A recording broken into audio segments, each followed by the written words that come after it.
Today I'm going to show you how to make farmer's cheese. Now, you probably have seen goat's milk version of this cheese in the store. It's called Chev. It's very expensive, but if you can get your hands on some goat milk or some raw milk, then you can do this too. You need half a gallon of milk. We use our goat's milk. This is from just a couple of days with one goat.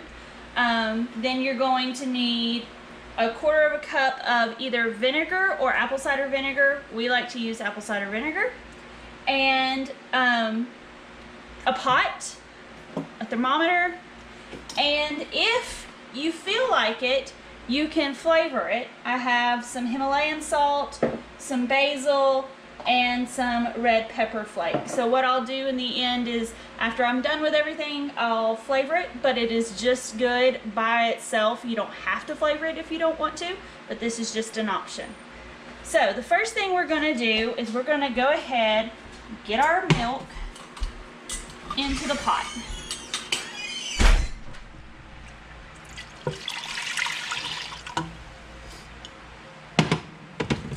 Now we have Nigerian Dwarf goats, so they have a very high butter fat content with them. Different goats put out different content of butter fat. So we're going to turn this on.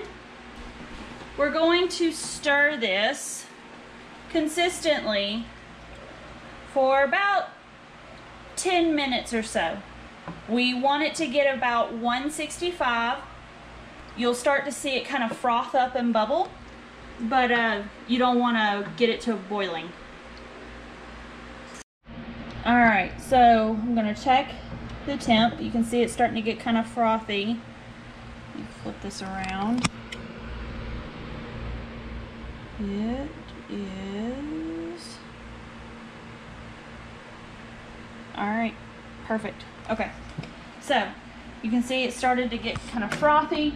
The reason why we wanted to consistently stir it is because it can get a film on the bottom and it can also scorch.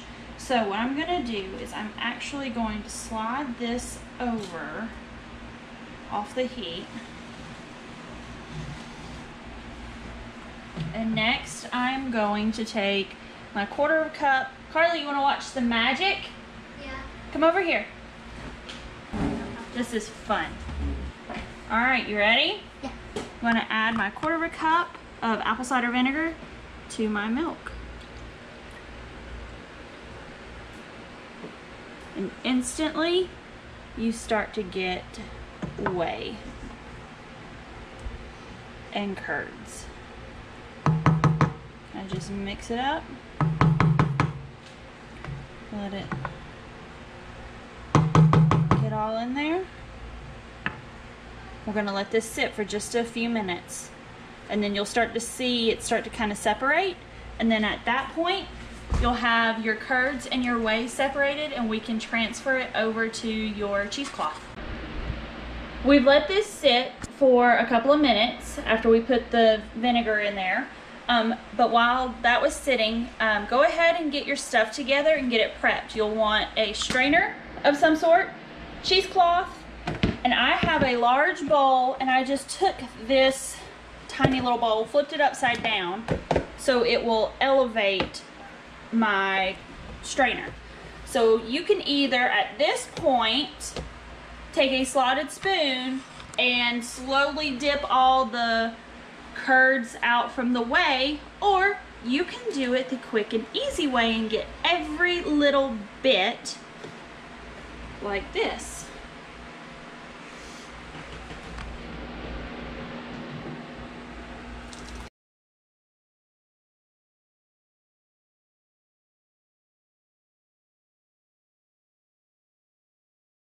So at this point, all we're gonna do is let this strain. You can see all of this is straining out.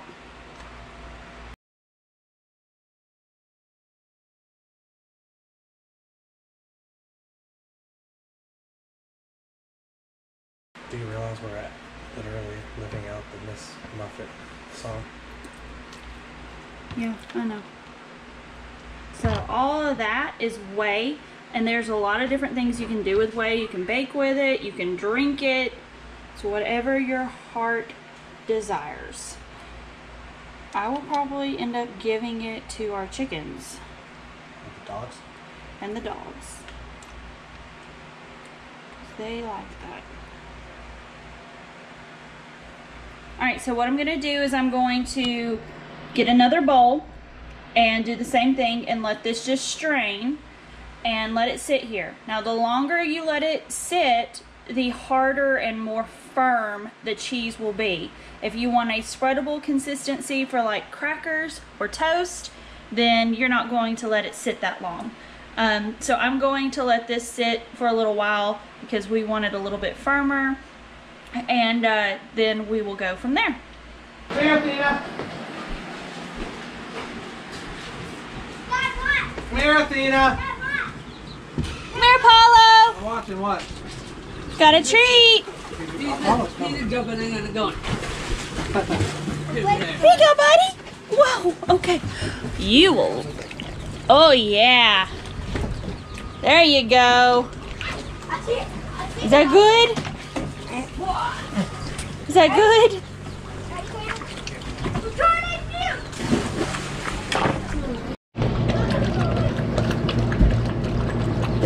Is that good? Apollo, Dina.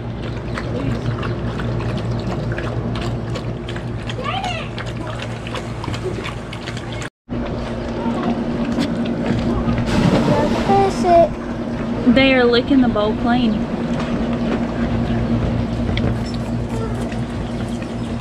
It's all gone, Apollo. Was that good?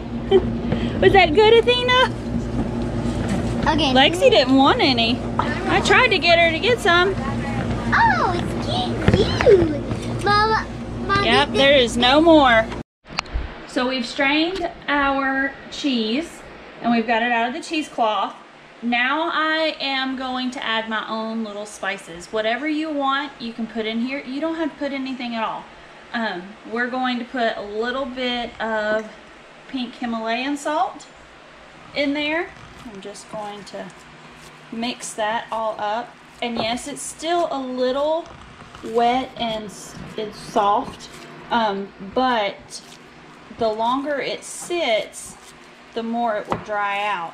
So I don't want it to be so tough I can't eat it, and so dry it just crumbles, because my kids love to eat cheese and grapes out by the pool. So we're gonna make some of that. So I'm going to now add into this bowl, I'm going to actually split it, and I'm going to add in this bowl some basil, and in this one I have some red pepper flakes. So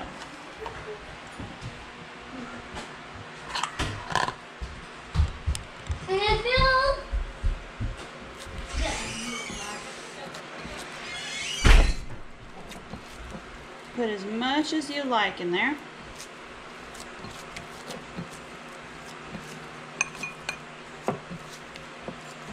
This is really good on top of salads. It's really good on crackers, toast. If you wanted to make cottage cheese, you would just not let it sit very long when we're straining it and put some whey back in there, and then you'd have cottage cheese. But that's about good. I don't want to overpower it. Let's go on to this one. Red pepper flake.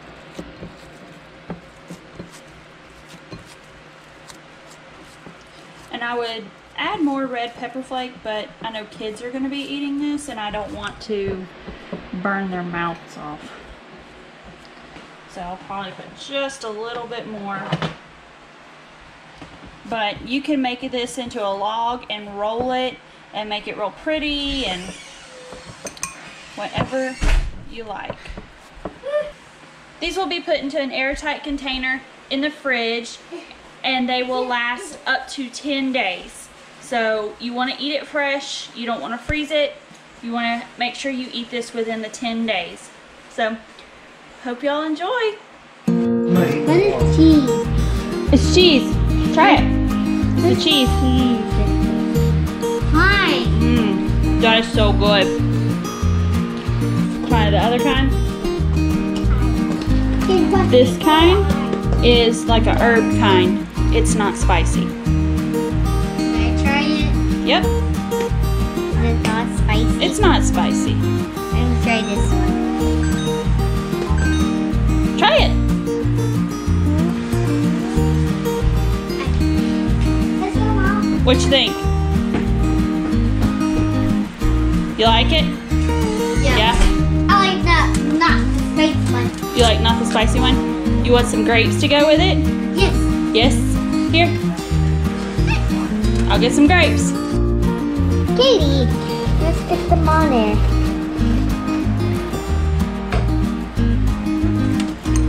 Stick them on there. Grapes and cheese, is that your favorite? Yep. Yeah?